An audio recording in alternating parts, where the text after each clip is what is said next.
Hi there, and welcome to the Multiply You podcast, where we showcase top experts in their space and reveal all the secrets you need to know to multiply you.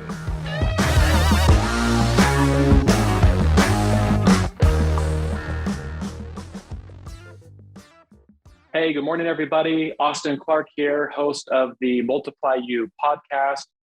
This obviously will launch in 6 or 8 weeks, but we're here on January 3rd, first working day, if you will, of the new year. And so I'm excited to be able to have Zachary on with us, to be able to visit with us about some of the things that have been top of mind and important to him.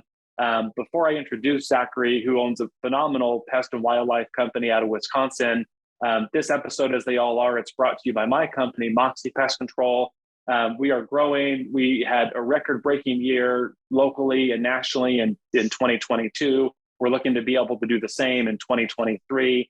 We're adding new clients every day, vehicles on the road, employees, key employees, those sorts of things. And part of the way that we've been able to do that is via acquisition. And so if you are in any of the markets that we're in, and you're, 5 or plus vehicles or trucks on the road looking to divest or know what your life would look like after pest control, golf a little more, work a little less, let us know. We have been buying the last several years, and every deal that we do, we get a little bit better and a little bit better and a little bit better. And so I'd love to visit with you, even if it's not happening this year or next year or perhaps never, to be able to share with you some of the insights that we've gleaned over the past several years in doing deals on the buy side. You can call or text me directly on my cell. It's 480-254-9730. You can email me directly at aclark@moxypestcontrol.com. And I love to be able to have those conversations. I have probably 1 or 2 of those conversations every single day. Some of them go, we move forward. Some of them they don't. But I think at the end of it, people are glad that they've had those conversations. Zachary Ewert, he has been in business for nearly a decade.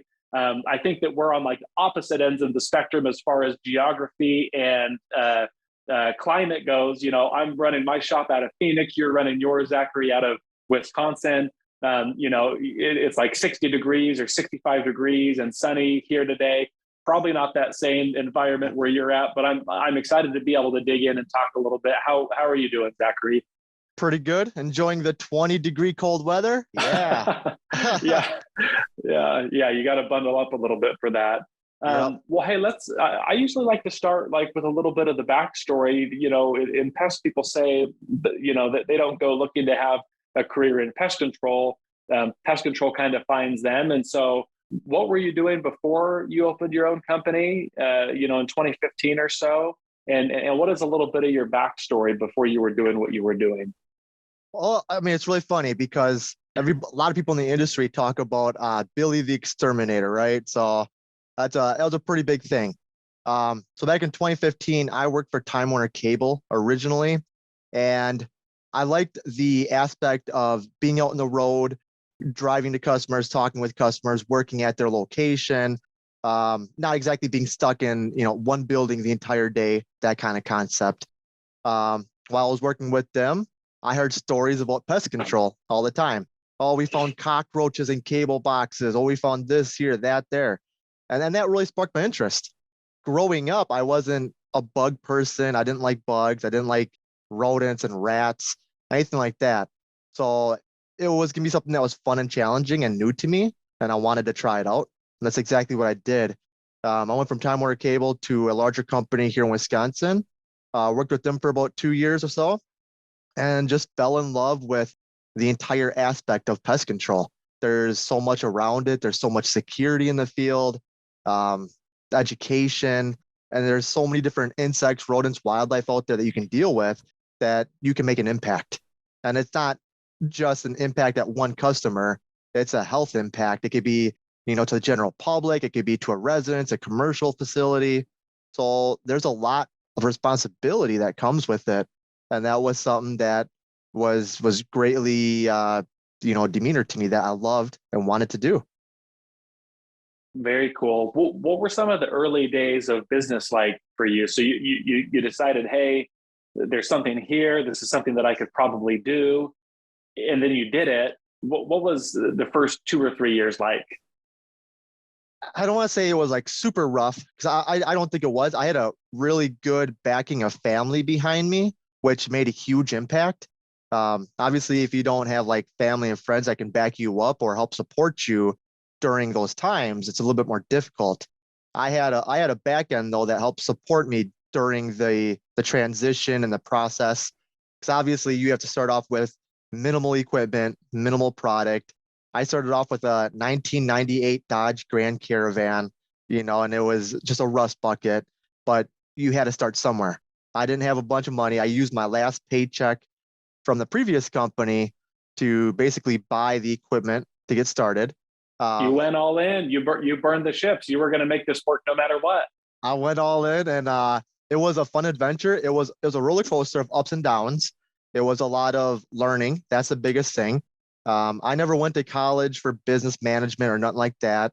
I went for law enforcement, totally different fields there. And so I never really knew a lot about business. So while diving in those first couple of years, I had to learn mistakes that I made. Um, but one of the great things that did actually impact those first 2 to 3 years was Facebook communities. And I say that in the other pest control business owner meaning because I think my first 1.5 years in, I was introduced by another local company to Pest Cemetery on Facebook, and you get a lot of great knowledge off them. And most people don't realize when it comes to, they say competition and competitors in the pest control industry, for about 90% of it, it seems like all of the smaller businesses or some of the great big businesses, they work together. We don't sit here and cut throats to each other. Or we have a community where we help each other out. So I would say after the first year and a half and then learning that, I got to learn a lot of the mistakes I've made and then a lot of solutions to fix them. And then we have a really great support system on Facebook and all this different social media because of them. So I would say after the first year and a half, it was, I wouldn't say smooth sailing, but it was smoother. What would you say is the single thing or two things that you learned from having that community online or on social? I mean, what were some of the really big takeaways for you by being exposed to that? As a new company, I would say to not be afraid to reach out to somebody like a peer or somebody else that's in the industry maybe longer than you. I know a lot of people, including myself, that starting off, I was like, oh, I know it all. I'm good to go. I don't need to go ask somebody about this weird looking bug or this rodent or how could this happen. Um, but because of the community online, it really taught me that everybody needs an answer sometimes. And you're either the person that finds the answer or you're the person that just BS's it and could be wrong. And I wanted to find the answer. So in the industry and all the different communities, it just taught me to reach out if I had a problem or a question. Don't be afraid to ask something. Yeah, obviously, other people have been in the industry, tens of years, hundreds of years, you name it. That's why other companies existed so much longer. Um, so that was probably the biggest one is right there. And the second thing is probably the education factor. Getting into pest control, you don't really know where to reach out to learn more unless you're with a bigger company that can already teach you. So in our industry, we have Purdue University. We have so many other resources out there that we can go learn from besides our state extensions. And we have different seminars that we can go to and all the different, state courses. Those are huge.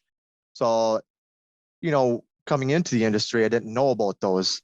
And then once I got into this community, they helped shine some light and teach me that these existed and that I can utilize them to better myself and my company. Well, and I know, Zachary, as we talked a little bit before, education is definitely important to you. It resonates with you. Why would you say that is? I mean, did you see things done maybe not like the wrong way, but in a way that was done with less education? Or has education always been a big part of who you are and what's been important to you? Tell us a little bit more about that. Yeah. So, when I started off, once again, education was like, hey, I only knew so much. So going into a situation, if I didn't know all the variables around that pest issue, I can only do so much to actually fix it or prevent it, just in general.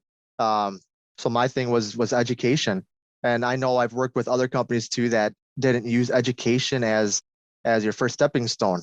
In my opinion, if you go to a specific pest situation and you don't know the education behind it, and you don't give your customer that same education, then neither of you are going to know what to exactly do in certain scenarios. Same thing for the customer. If the customer doesn't know what to expect around a certain pest situation, then when they have a mixed result or they think they have a bad result, they're going to complain or they're going to say, hey, what's going on with this? So the education is the importance of not only narrowing down that pest problem and fixing it correctly, but at the same time, giving that client, the expectations with that education of here's what's going to happen. Here's what it is. Here's why it is. Here's how you can prevent it. Here's how we're going to fix it. So education is, in my opinion, the first stepping stone. You get out there, you do your inspection, great. Once you verify what it is, now it's the education. Why is that pest problem there? What can we do to resolve it? And what can we do to just prevent that for the future instances? That goes a long way with a lot of the IPM practices that we do in Wisconsin.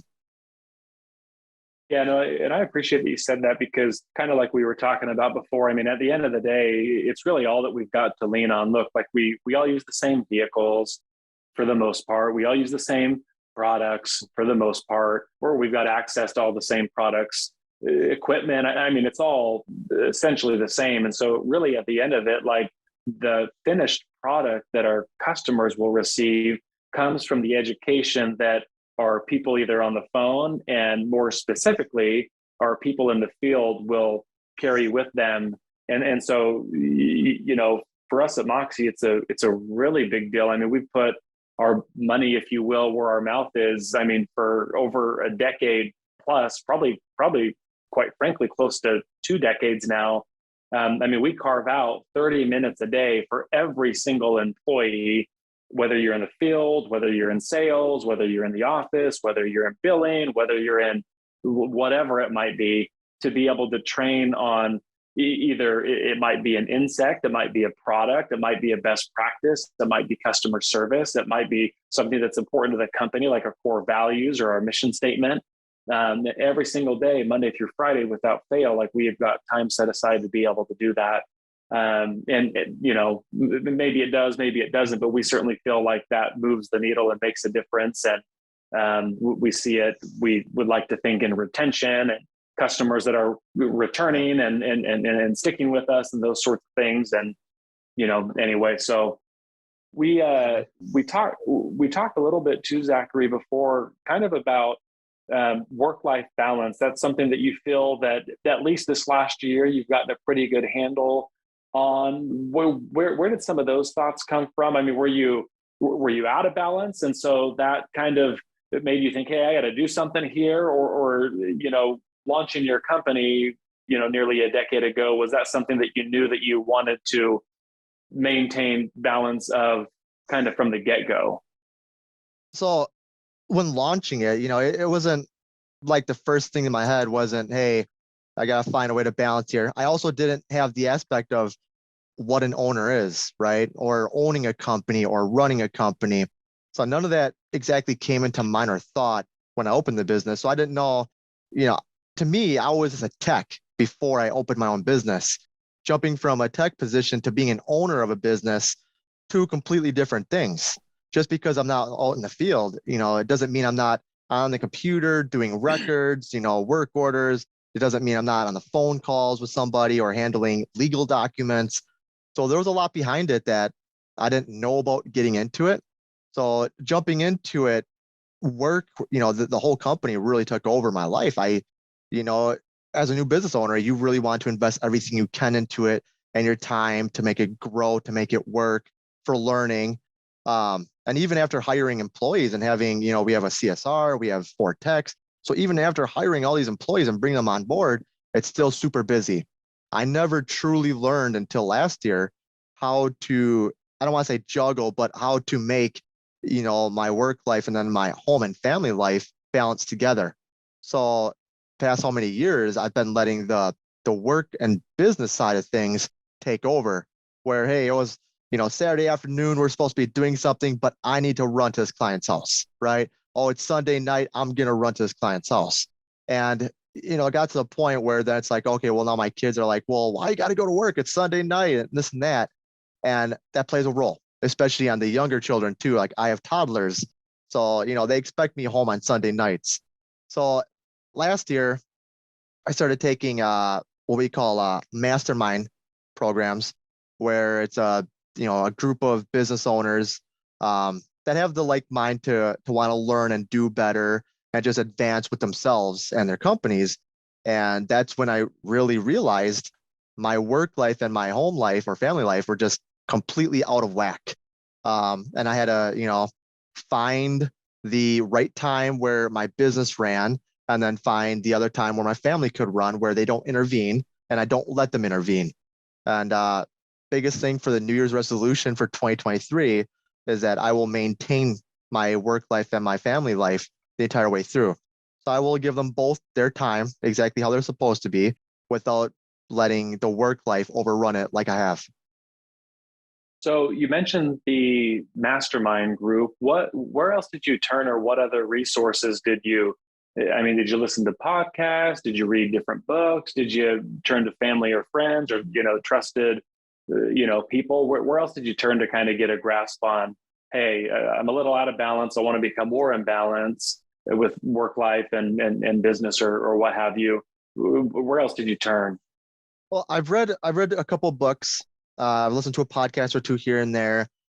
Any of the books that make a difference, or do you want to mention them?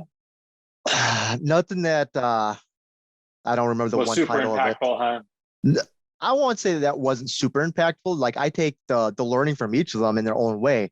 Every book, every person, every business owner is gonna say or do something a little bit differently than the next person, depending on the scenarios and the instances of their life and what's happening. So it wasn't like it wasn't super impactful. I want to say the most impactful though was the mastermind group, because the mastermind group was, I'm more like a hands-on person, right? That's the easiest way I could say it.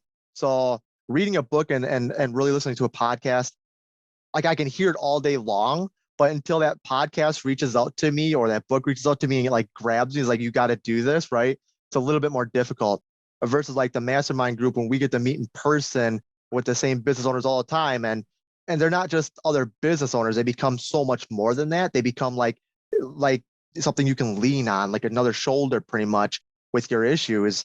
And they get it too because they own businesses and they have families, whole nine yards.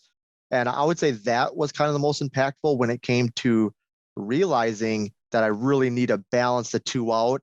And then they were the ones who also helped me, set the goals and what should happen to balance those out. So I'd probably say that. Like I said, everything else, the podcast, the books, Pest Cemetery is one of them, and then even other pest control owners that I've reached out to. I take all of the learning I possibly can and put it in, but it's hard to put it in motion unless I got somebody like literally reaching on my shoulder and like, hey, here's what you're gonna do. Well, and I think that's I don't want to say like support groups necessarily, but they really are. There's a lot of great, a pretty influential person here in Phoenix, and he does this stuff like globally, but is Joe Polish, and he's got his Genius Network group, and he has just bunch of free resources online and social, and all over the place. It's really easy to find the guy. On top of mastermind groups that you're talking about, there's like EO, right? Entrepreneurs Organization that Vern Harnish is a part of and that he runs. There's Vistage, which is another group that kind of patterns a lot of I'm not saying that they're all the same, but I think that they've all got good fundamental frameworks for thinking about some of these things. We were talking before, I know something for me that as I've either felt out of balance or to maybe use a framework that's been helpful for looking at my life in terms of being more balanced, is Stephen R. Covey's, 7 Habits of Highly Effective People. We're really thick in the middle of our leadership training, and most of that for our employees is, well, not most, all of it is based off of his book. And it's not to say necessarily that being money centered is a bad thing, or being family centered is a bad thing, or church centered is a bad thing.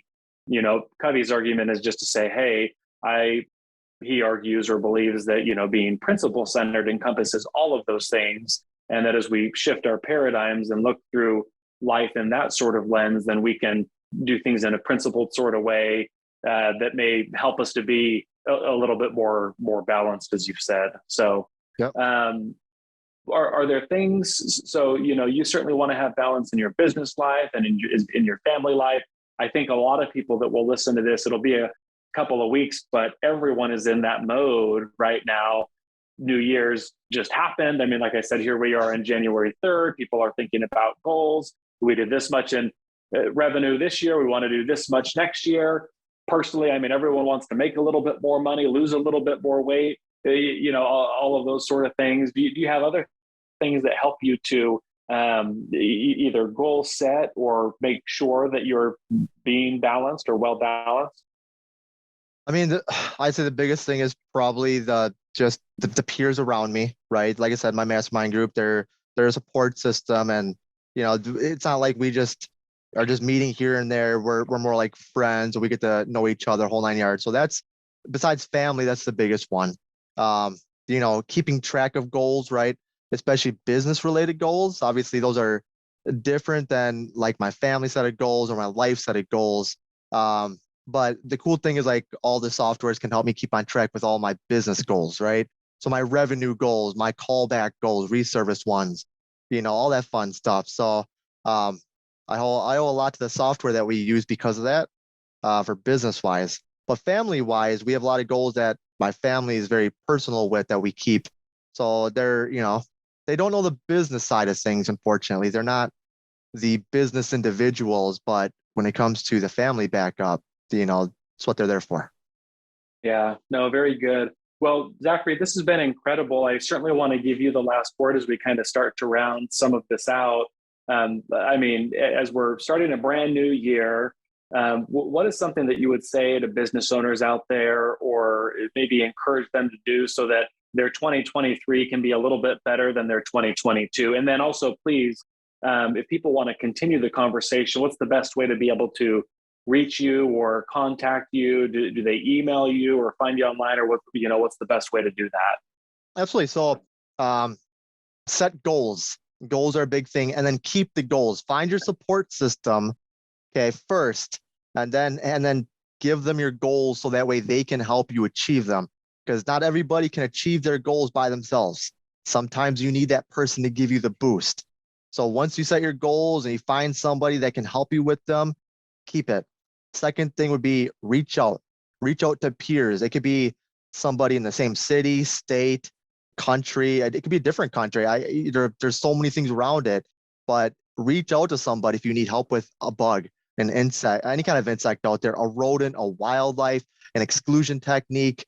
There's so many rights, there's so many wrongs, and then there's so many things that you just got to adjust to. That's a lot of exclusion work out there. But the biggest thing is educate yourself and then reach out if you need help with it.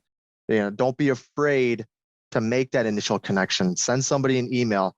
I know at least 40 or 50 different business owners that would go on to Messenger or email and instantly shoot me a message back with any problem that I have as well.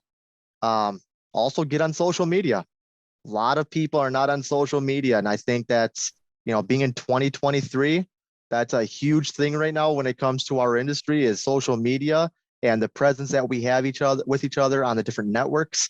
So get on social media, reach out to people, build that connection with other people in the industry. I know one of the biggest things is a lot of people try to say, oh, this is your competition, that's your competition. That's not a way to view each other. If I'm overabundance on work and I can't do something, I call my friend down the block and I say, hey, can you do this for me? And vice versa. Maybe he doesn't do bat work, he sends it to us. That's the kind of relationship that we ideally want to build with each other. Because let's be real, there's enough houses, there's enough commercial buildings, there's enough wildlife management out there. There's enough work for everybody to have a ton. So don't look at everybody like they're out to get you. Just make friends. That would be the biggest things I would say. You can reach me at my cell phone number. That's 414-294-8725. Otherwise, you can email me, which is Zachary, Zachary, at Ewert, Ewert, pestcontrol.com. Awesome. Zachary, thank you so much again for your time. I know it's limited and valuable, and I appreciate you sharing it with me and my audience today. And thank you, everybody, for tuning in and patching in. We'll drop these, and we do drop them every Thursday. And until the next time, create a great day.